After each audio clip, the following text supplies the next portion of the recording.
نماز تہجد کے بارے میں سنیں گے۔ بہت سارے لوگوں کو یہ وسوسہ آتا ہے کہ نماز تہجد کی ٹائمنگ کیا ہے؟ کیا آدھی رات کے وقت نماز پڑھیں گے، یا رات کے آخری حصے میں نماز پڑھیں گے، یا رات کو کسی بھی ٹائم اٹھ کر تہجد کی نماز پڑھ سکتے ہیں؟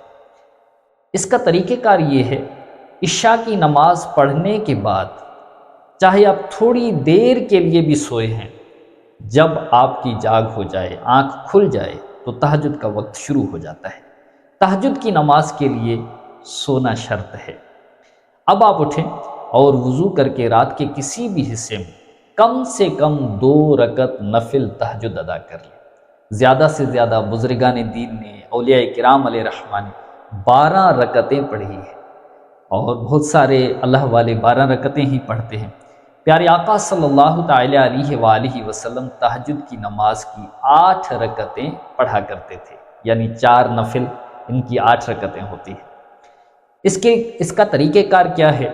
اس کا طریقہ کار یہ ہے کہ الحمد شریف کے بعد آپ کوئی بھی سورت آپ کو یاد ہے وہ سورت پڑھ سکتے ہیں۔ اگر کوئی بڑی سورت یاد نہیں ہے تو سورت اخلاص، قل هو اللہ احد، یہ سورت ہر رکعت میں 3 بار پڑھیے۔ انشاءاللہ ہر رکعت میں آپ کو ختم قرآن پاک کا ثواب ملے گا، اور تہجد کی نماز کی احادیث مبارکہ میں بے حد فضیلت ہے۔ فرمایا گیا کہ جو تہجد کی نماز کی پابندی کرتا ہے، تہجد کی نماز پڑھتا ہے، یہ بغیر حساب کے، بلا حساب کے ان کو داخل جنت کیا جائے گا۔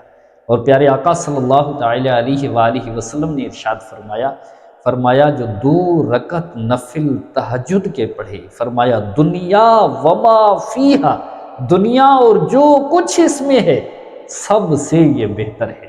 اللہ پاک ہمیں تہجد کی نماز نصیب فرمائے۔ اور بالخصوص رمضان المبارک میں تہجد کی نماز پڑھنا تو بہت ہی آسان ہے، کیونکہ سحری کے وقت ہر شخص اٹھتا ہے، ہماری اسلامی بہنیں بھی اٹھتی ہیں، اور گھر میں بچوں کو بھی روزہ رکھنے کا شوق ہوتا ہے، بچیوں کو بھی روزہ رکھنے کا شوق ہوتا ہے۔ تو اپنا یہ ذہن بنائیں، جس وقت آپ سحری کے لیے اٹھتے ہیں تو سب سے پہلا کام یہ کریں، وضو کر کے کم سے کم 2 رکعت نفل تہجد کے پڑھیں۔ جی ہاں، اگر آپ 2 رکعت نفل پڑھتے ہیں تب بھی آپ کی تہجد کی نماز ہو جائے گی۔ اب وہ آپ کے اوپر ہے، 4 رکعت پڑھیں، 6 پڑھیں، 8 رکعتیں پڑھیں، 12 رکعتیں پڑھیں، جتنا اللہ تعالیٰ توفیق دے۔ تو تہجد کی نماز رمضان المبارک میں پڑھنا تو بہت آسان ہے۔ پورے رمضان شریف میں یہ نیت کیجئے کہ انشاءاللہ تعالیٰ ہم جیسے ہی صبح سحری کے لیے اٹھیں گے تو سب سے پہلا کام ہم یہی کریں گے، وضو کرنے کے بعد ہم تہجد کے نفل پڑھیں گے۔ اللہ کرے کہ رمضان المبارک کے علاوہ بھی ہمیں تہجد کی نماز نصیب ہو جائے۔ تہجد کے وقت الحمدللہ دعائیں قبول ہوتی ہیں۔ اللہ پاک ہمیں عمل کی سعادت نصیب فرمائے۔